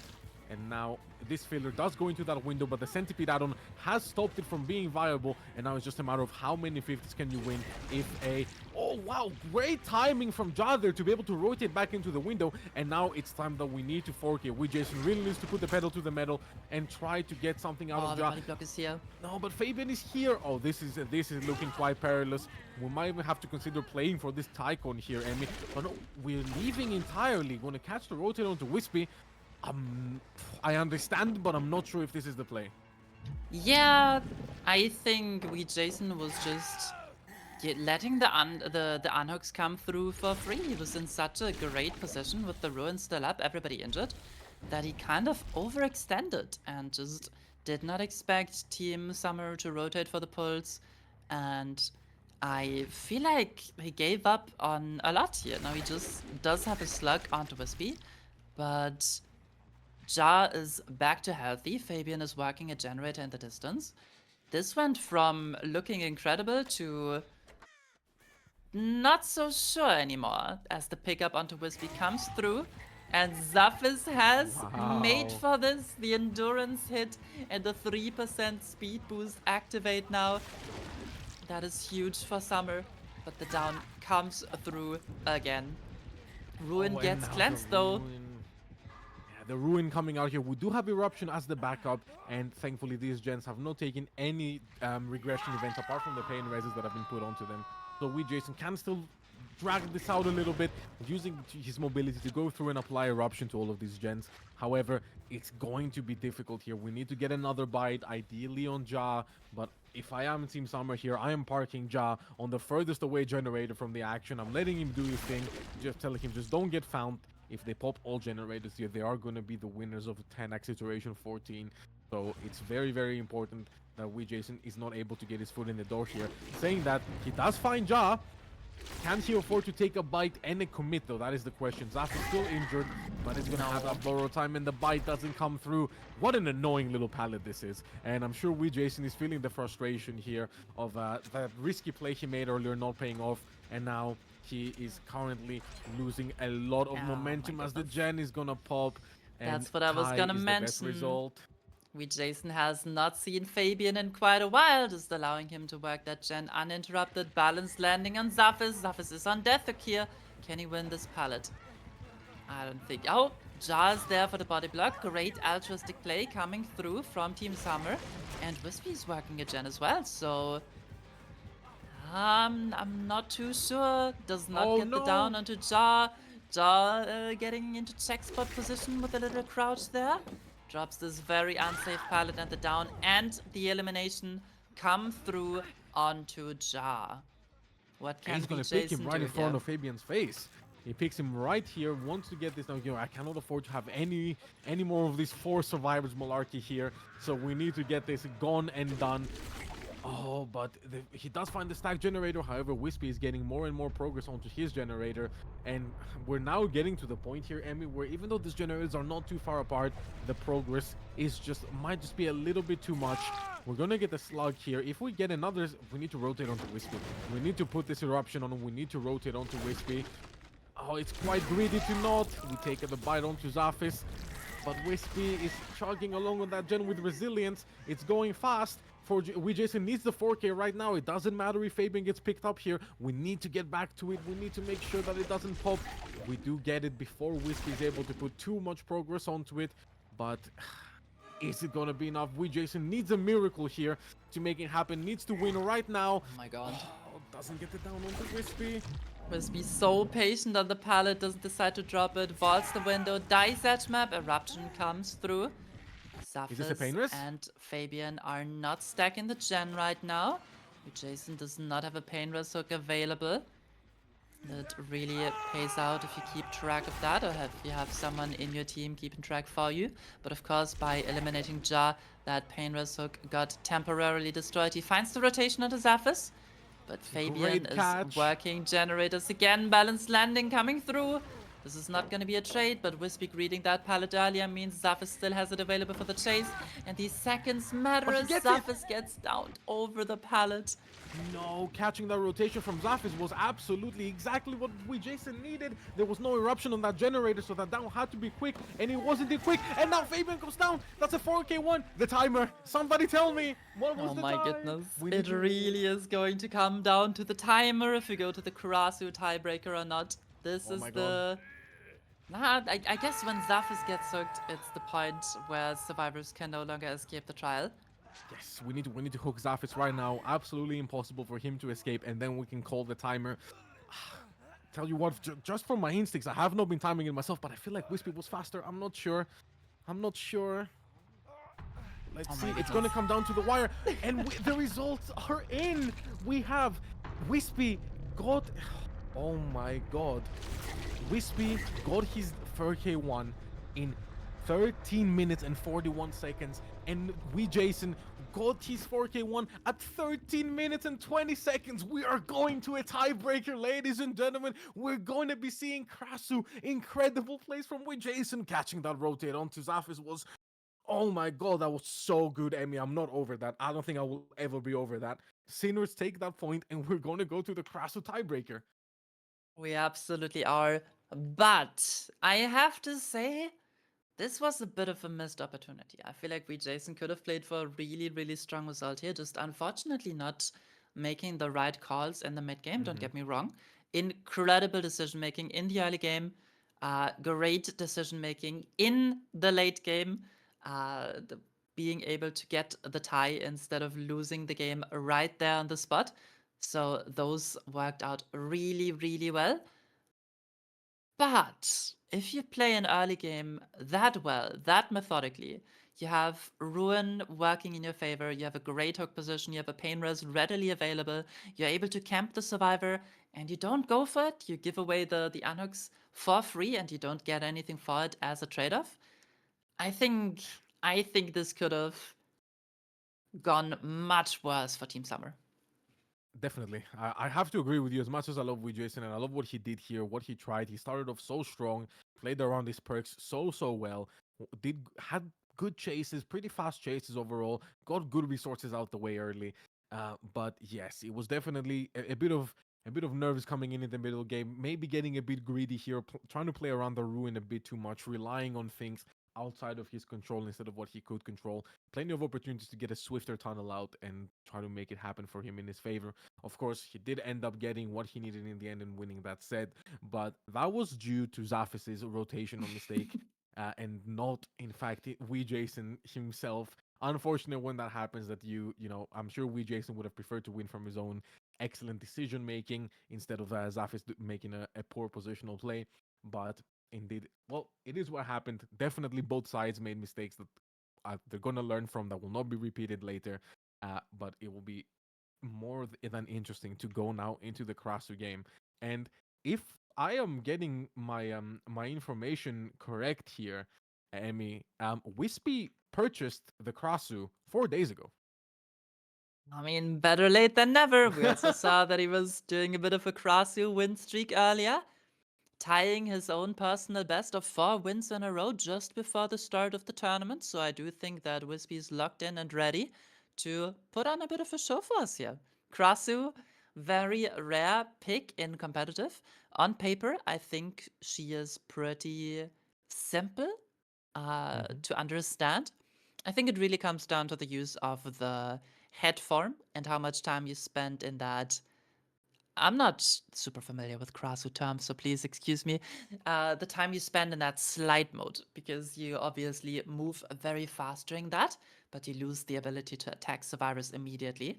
But once you exit that mode, I'm so sorry, Hmm. you can attack much faster than you might think. So if survivors don't scrum against Krasu on the regular, if you don't go against her in pubs, which let's be honest, most of us don't do regularly, you might get caught off guard by that rather quick timing on the attack.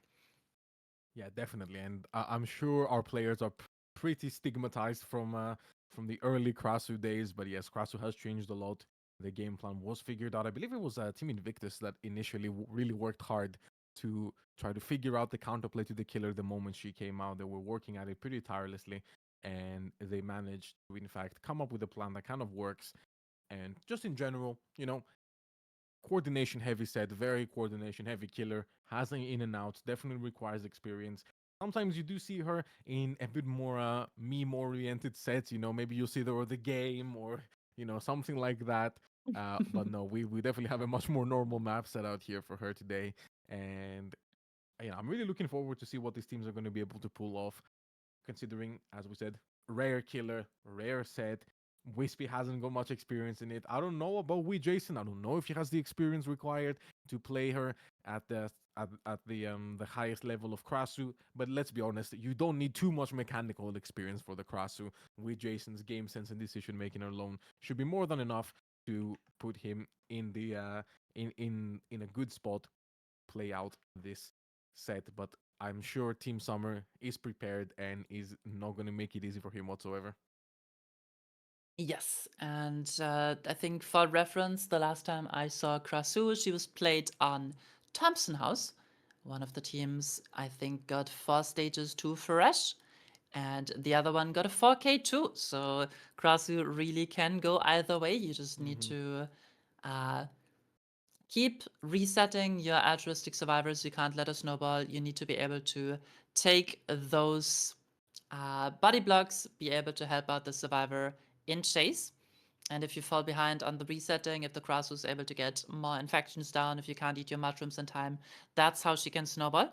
But if you prevent her from doing that, if you're able to extend the first chase by a good while, then you are set up for success on the survivor side.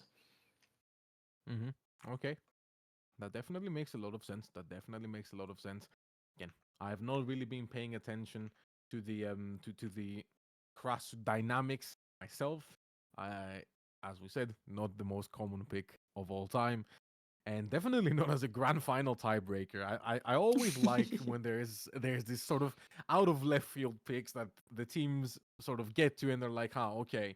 I wonder what the mentality was when those picks and bans were happening, when those characters killers were flying off the screen, familiar sets leaving us, and instead we settle onto the Krasu at the end. So I don't know what was going on inside their heads. Maybe one side was very relieved that they managed to get the Krasu. Maybe, who knows? Maybe this is a Team Summer or a Team Sinner pocket pick that they've simply not wanted to let us in on. But I'll be very interested. I'll be very interested. We're here in the lobby now, getting about ready to start things up. Builds are checked, maps are set, and our players are mentally preparing themselves to hear that beautiful singing voice of the Krasu. And although, even though we might trash on the Crossroad a little bit for its gameplay, we have to admit the chapter itself was great. I feel like a lot of people from the culture that the Crossroad emanates from were very, very happy with the adaptation and how the whole aesthetic and lore was handled, Emmy. Yeah, it's also the most gory chapter ever. Behavior were very excited to announce that. Um, how do you feel about the Krasu's gore aspect? Because to me, it it just doesn't really do all that much if you're already No, a bunch of guts. I I don't really it doesn't do it does less for me than singularity melting of my brain, for example, you know? I do think the voice work is the most impressive part about the Krasu. They did get an opera singer as well as a metal vocalist to make sure to get both the high notes as well as the growls hmm properly recorded, and I always commend behavior so much for the voice actors they have for the characters. They always do such an incredible job. And of course, with the Krasu being a famous singer, it's such a perfect fit, and it's so cool to see.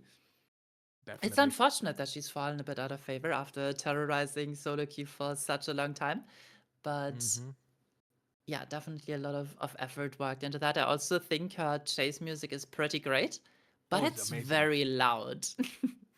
Very loud indeed, and yeah, great design work from Behavior. I must say, like, as a metal vocalist myself, when I first heard the Krasu come in, I was like, "Wait, this is kind of fire." Same thing with the music. I'm a big music guy, so I really enjoyed the whole musical aspect of the Krasu in and of itself. But enough about the design. Let's now head into our game with the Krasu, and we see we Jason. Oh my god, the Hex Totems are back out again. No Wretched Fate this time, but indeed Crowd Control, Ruin, Undying, Pain, Rest. Again, Krasu, I believe, is one of the killers that doesn't really require Corrupt Intervention as much. She gets a very big chunk of map mobility right at the beginning here, and scratch marks already spotted as we will try to get our very first infection tag end down here.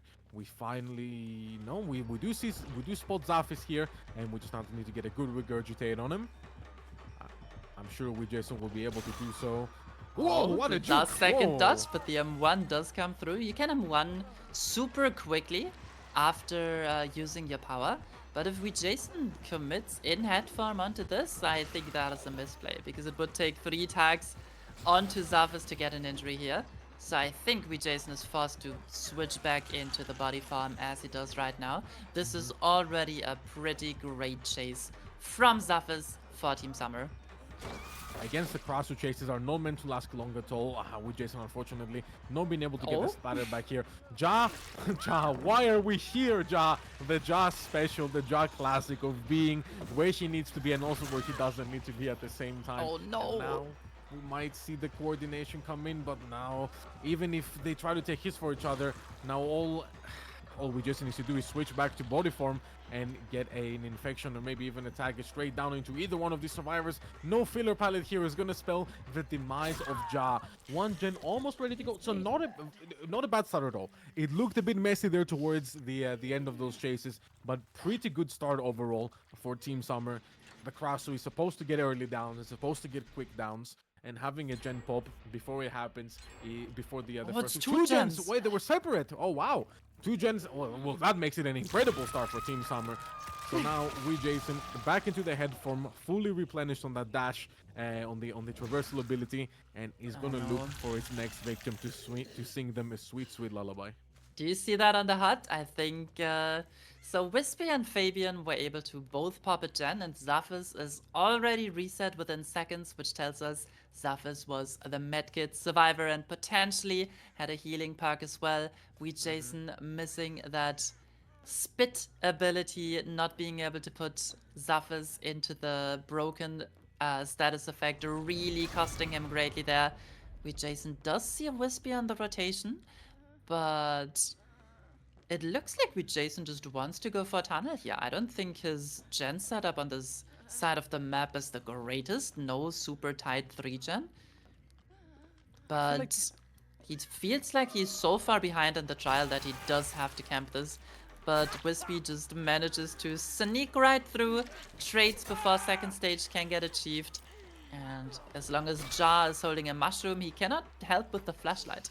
So that is one one thing that we Jason does not have to worry about anymore. But yeah, really slow start for we Jason and Sinners. Summers can be very happy with this. Oh, problems. However, finding Fabian here is quite quite bad. Ja has managed to rotate back to the other side of the map now, but this is not going to be quite enough yet. As we find Wee Jason, we do find Oh Ja. no. We find wait, problems. Team. If we are able to get infections here, that would be even better, as that means that headform will become much more lethal.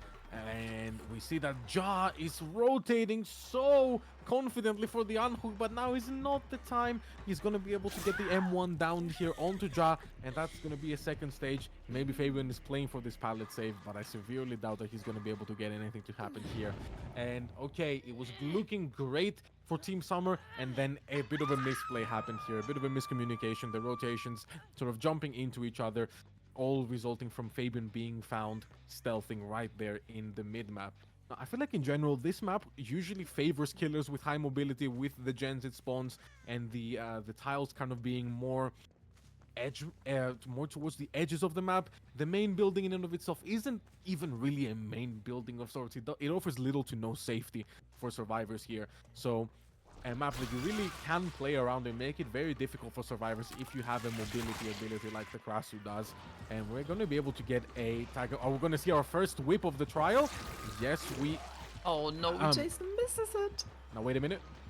When Jason forced to come by, we will not see our first intestinal whip of the trial. M1 Yeah. Krasu so far, but we do manage to find Fabian rotating here for the unhook. We're going to try to get maybe an infection or just a down. No, perfect. We are able to get the down. Maybe even go for a pain rest, but with Jason, this is risky. This might be a repeat of the same mistake we saw earlier, letting Ja get away with being in the tunnel out, not putting any extra pressure on that. But we find him in a locker.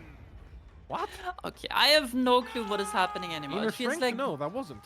it feels like both sides are a little lost on this set. I have seen many opportunities from Wee Jason where he would have been able to safely spit on the survivors and take an injury after that he just didn't take. When he found Zafis stealthing in the bush, he could have just used the screech and then went for the M1, applying the infection and forcing Zafis to eat a mushroom. So Jason really playing this very potent chase killer like an M1 killer, and I don't think that is going to work very well for him. But at the same time, the coordination from Team Summer on the survivor side did seem to falter a bit. Jason now decides to switch into the head firm, doesn't even take an injury onto Zafis, just goes back to the hook. Yeah, I definitely. am a bit flabbergasted, Marcus. What's happening? It all seems very messy from both sides. As much as I love to glaze our teams here, I must say I am not all too impressed with what I'm seeing here. Again, Krasu, probably not the most scream killer from either side, but yet again, it's this is not how I was expecting this to look. Even more, even if we say that Wee Jason doesn't have all the experience required to play this killer at the level, we can definitely say that Team Summer needs to have the coordination to put up with this. And Zafis right now is going to get Okay, there we injured, go. and it's going to make it so that that mushroom that he ate is going to be completely useless here. But Wee Jason, not even going back to check on the unhook that could potentially be coming out now, but instead choosing to stay on to Zafis. The solid bamboo! Oh no, Zafis, watch out! Well, that's something that would happen to me, not Zafis, Emmy. And here I am talking about Cross, who has such an easy time on the short fillers in head form, and how fast the whip attack can come through as Jason sees a crow on the edge map, knowing that the survivor is stealthing for pull. Here gets another tag onto Wispy yet again, not using the screech as Hex crowd control does come into play, blocking that window. I'm just gonna enjoy the set. I think this is the least Krasu set I could have imagined, as Wispy goes down as he runs into Wee Jason. You've got to admit this tile is not very safe, so losing the 50 on that one, not too surprising, even though it may have looked a little comical. But yet again, Ja is tucked away on a safe generator in the distance, slowly working away at it.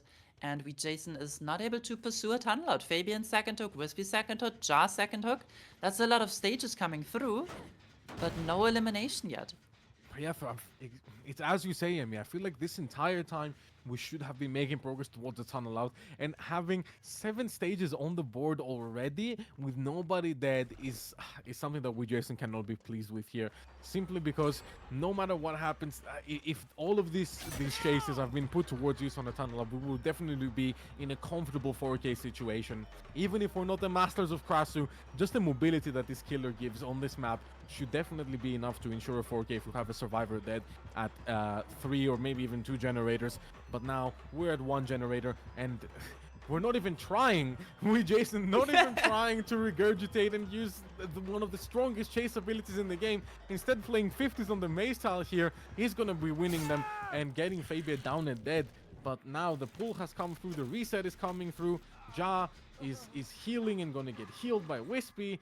There's a lot of going on. Zafis is about to pop the last generator. It's just all too messy for my liking from Wee Jason. Yeah, we Jason does have one trump card left in his arsenal, which is his add-on, which effect we just saw come into place. It infects all survivors upon the last generator popping, and all the mushrooms disappear from the map. As And Jason he decides switches to body form. he does. Does he know he can Breaks vault the pallet? breaks the shack pallet, switches back to the head form. Zaphis does symbolize the most stages here, so this is the chase that Jason wants to go for. Does get the tag through the pallet, beautifully played. Ja was still holding a mushroom, so he was able to cleanse his infection. But yeah, down comes through. Jason picks up Zaphis and will try to hook him as far away from the exit gates as possible. Does have a hook on the main building, but decides to go full edge map.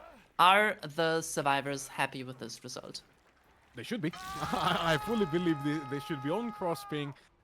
I do believe this set could be 4Kable if the coordination on the survivors is not up to par, and it definitely wasn't this time around. But we Jason just was not in the position to take advantage of it. This pull should be it's possible, but it's definitely going to be very difficult. We see here that Ja is on the exit gate, and he's going to be trying to get it open to try to get that one extra stage out the door, taking it to I believe 9 stages instead of wait a minute 1, 2, 3, 4, 5, 6.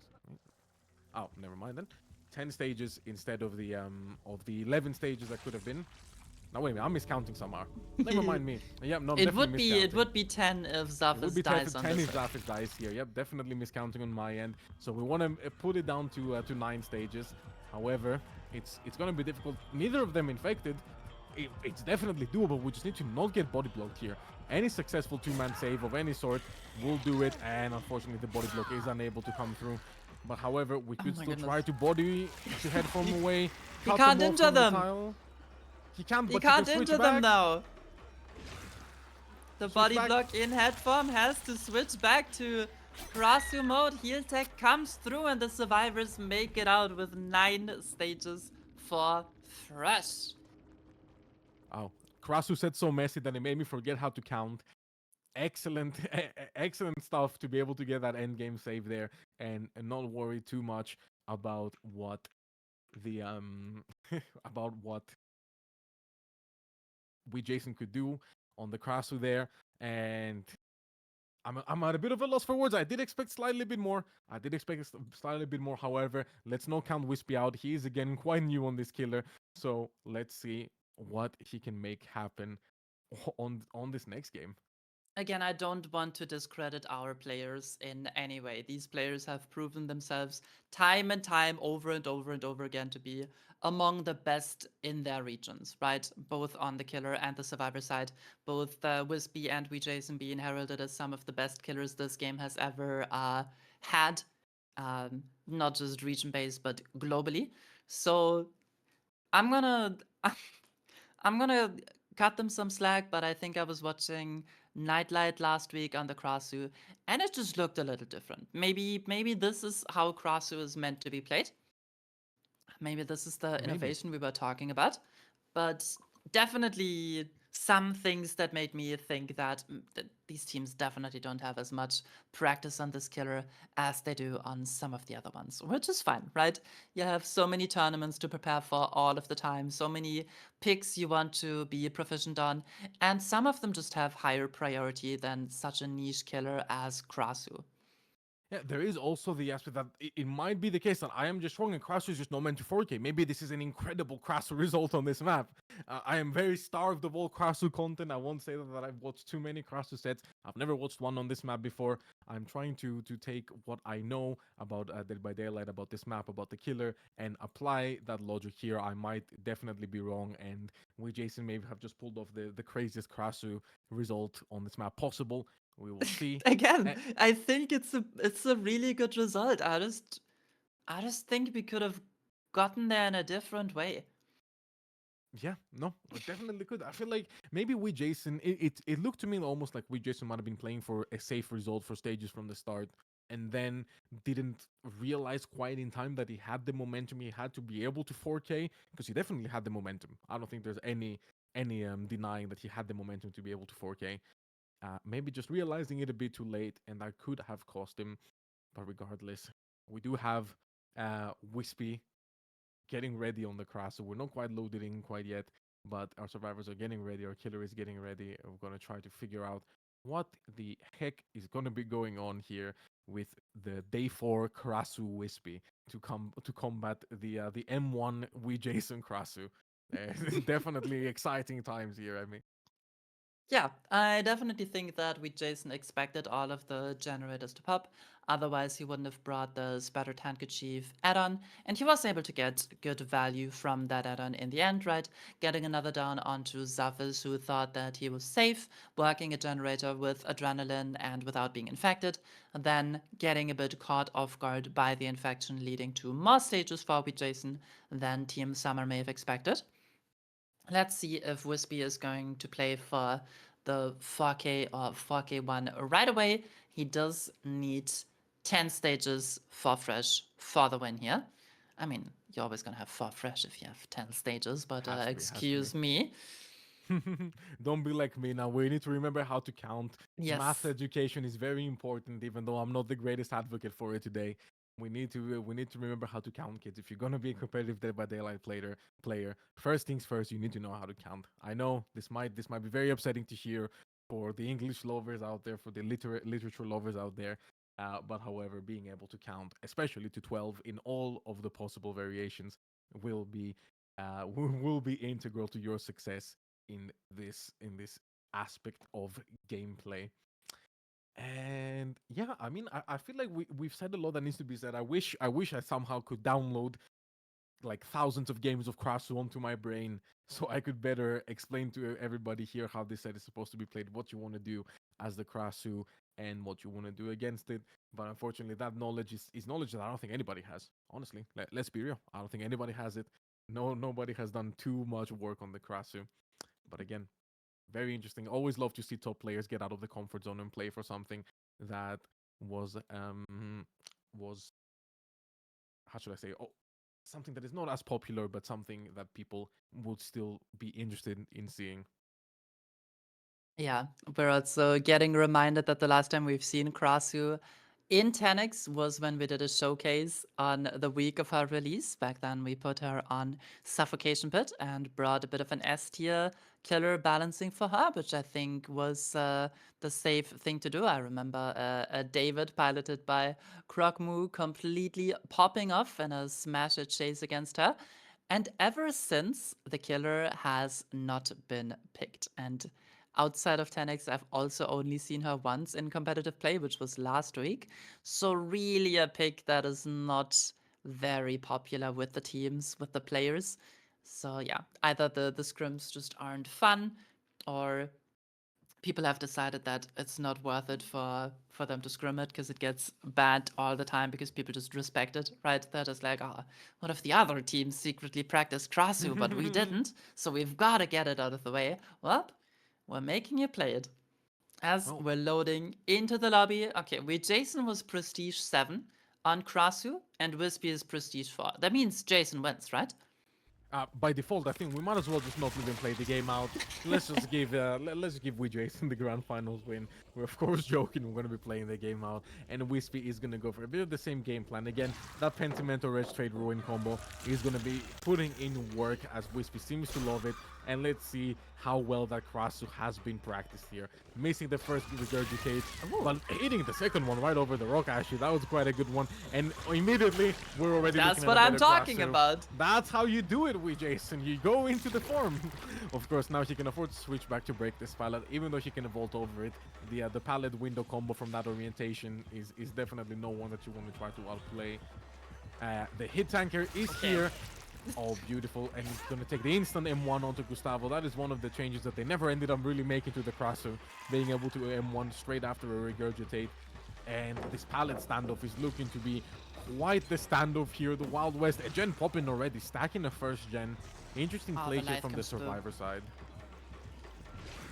This is what I was talking about when I was saying that the whip attack does come out very fast once you exit the mode where you are not able to attack it out, and Wispy attack at all. Wispy showing that off beautifully, also decides to go for the infection onto Gustavo, who was playing for the body block. So basically doing everything that I was kind of missing when we Jason was piloting the killer. Now Fedonid does get reset, but is still infected, has to find a mushroom before he hits stage 3 of the infection and gets broken. Is able to do just that, as Wispy patrols the gens in head form. He's almost out of his mobility charge though, has to let that recover quite a bit, but he's in a very comfy spot just sitting on the main building, able to see any rotations that the survivors might make.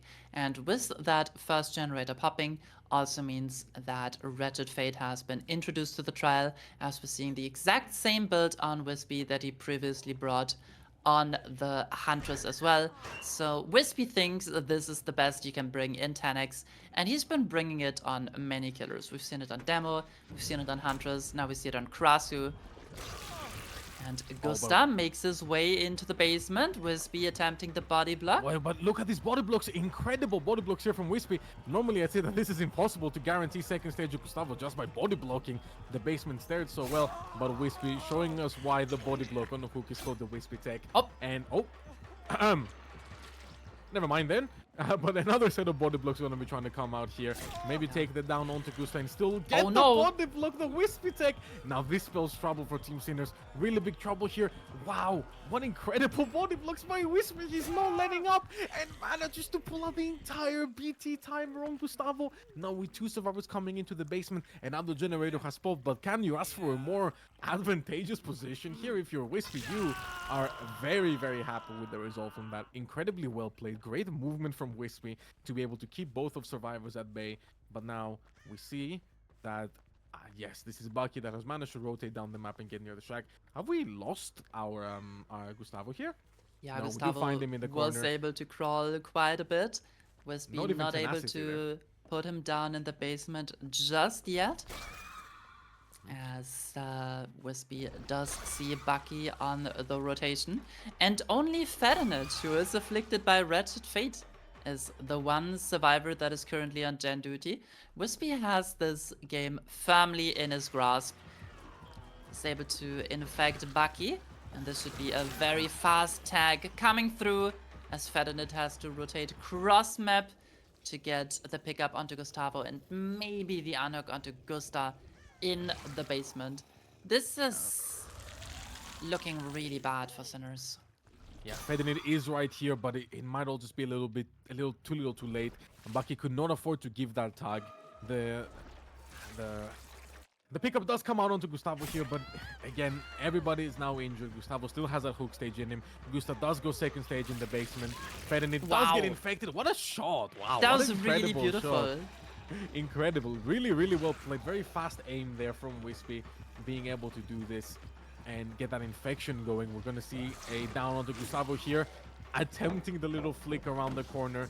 We're going to be able to catch the rotate going back to the save in the basement. If we get a survivor dead here, or just, we cannot keep playing like this, Team Sinners. We cannot keep letting Oh Wispy. no! It's over. It has to Yeah, be. that's probably it here. Fedonid gets placed right next to Gustav, who's already second stage in the basement. Gustavo attempting a self-heal while also getting rid of the infection with the mushroom, but there's 3 more generators to be done, and we're already at, yeah, already at 4 stages, soon to be 5. This is, as you said, This should be unless over. something truly miraculous happens, this is over for Team Sinners. Again, And they I'm required very outs. happy. I'm very happy to see Wispy doing all the things that I was expecting the Krasu to do. So, hey, that Pub's win streak in NA definitely paying off. 4 wins in Oh, a the row? Penty. The Penty That's is too pretty good. much. Wispy, you do not need to do all of that from such an advantageous position. Wispy does, in fact, go light up that Pentaton and was like, no, no, no, no, no, you do not get to have anything The here. And bamboo. right back at you, Bucky. It happened earlier to a survivor from Team Summer, now to a survivor from Team Sinners. We managed to get a, what is it? We managed to get somebody caught in those bamboo, in that bamboo there. Very difficult to get out if you are caught. The survivor will get unhooked, but now it just all feels like it's too little too late here, Remy. Yeah, absolutely. Wispy also using the head farm mobility to great effect, being able to traverse the entire map within seconds. Does find Fedonit on the cross, who is injured but not infected. Gustavo currently healthy, also desperately trying to cross. Wispy knows that there are no gens happening. He knows Fedonit is inflicted by Wretched Fate and Pentimento, leading to, I think, a 55% gen slowdown for the Obsession, which means even if Gustavo is able to get the unhook, Wispy knows that no generator will be popping. This is looking so incredibly dire for Team Sinners, and it hurts to see. Is okay. Ferdinand is getting mighty close, offering Wispy a token of his gratitude, trying to cute tech his way out of this trial as one last chase commences on this shack. Wispy versus Gustavo. Wispy decides to pick Ferdinand, carefully place him on a hook. Bucky hits second stage. Are we gonna see a 1v1? No, Gustavo is a Oh. lithe abuser, doesn't even crouch. Wispy gets a beautiful spit onto him, uses the head form again. Does get Yeah, a this great is whip this is tag. gonna be the 4K2 here we see coming out from Wispy. Great Krasu performance, and if he truly did only purchase the killer a few days ago, this is he's really put in the effort, put in a lot of time into making sure that this is something that he can do. Now, it is also worth pointing out that if Tenax had been able to operate as normally, and we got this grand final last week, maybe Wispy would have had zero experience on the Krasu, and maybe this could have gone a different way. So maybe Wispy does need to thank the Discord being down from last week to get this time into practice the Krasu. However, yeah, I think the better Krasu prevailed here. Team Sinners putting in an incredible showing into all of these sets. We cannot we cannot discourage them whatsoever. We cannot discount them at all. They've put in a great effort. They played out of their mind in some of these sets, and they really put the pedal to the metal here in Tenax. Unfortunately, it was not quite enough at the end there to show off and get that grand finals win. Congratulations to Team Summer for winning Tenax 14. Congratulations. Yeah, Team Summer will be taking home the prize money of $100. Congratulations. Thank you so much for making the reschedule possible. I know it sucked for all the teams, it sucked for all the viewers, it sucked for all the people involved, and we're very happy that we were able to bring you these grand finals, albeit with a bit of delay. And again, thank you today for watching. If you enjoyed the content, please do give us a follow on our channel. We really appreciate it. Volkos, thank you so much. You've been a great co-caster. I hope you Thank enjoyed you, this Emmy. as much as I did. Of course, of course. I will never forget the Krasu incident of Tenax finals. Beautiful. We will be back next week with Tenax 15. Of course, everything got shaken up quite a bit, but remember, we do run a bi weekly tournament. If you play comp yourself, consider signing up. We have very low barrier of entry. And if you just wanna, whether you wanna get your feet wet, I'm so sorry, I'm a bit cooked right now. Or if you're an experienced player and wanna farm some prize money, hey, we've got it all. So yeah, consider joining 10x and giving it a shot. And of course, I want to say thank you to our sponsor, Cracked Media. It wouldn't be possible without them. Thank you so much. as well as The Loading Screen, which is an esports news channel on YouTube run by Cracked. Every other Tuesday it uploads. Exclamation mark TLS in chat.